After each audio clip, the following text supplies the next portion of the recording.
On December 22, 2025, Bank of Ceylon made history. Sri Lanka's largest sustainability bond issuance, the first by a state-owned bank, oversubscribed and closed on the opening day.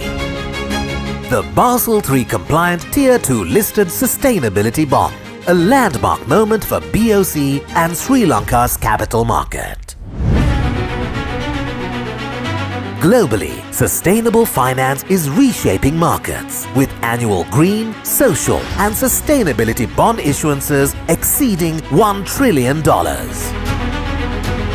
For Sri Lanka, sustainability bonds provide a targeted path to recovery, strengthening resilience while supporting growth. Structured entirely in-house, guided by a robust sustainable finance framework, aligned with international principles and Sri Lanka's green finance taxonomy.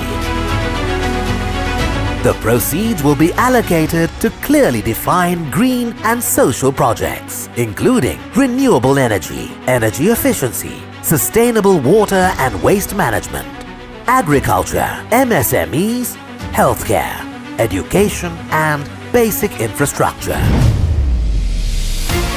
BOC's investment banking division brings deep expertise, having raised over 120 billion rupees through listed and unlisted debt instruments. Built on strong financial performance and global recognition as Sri Lanka's most valuable brand, a leading bank among the world's top banks and achieving super brand status. This is more than an issuance. This is a statement of intent. As we look to the future, Bank of Ceylon continues to lead Sri Lanka's capital markets with strength, trust and sustainability. Bank of Ceylon, bankers to the nation.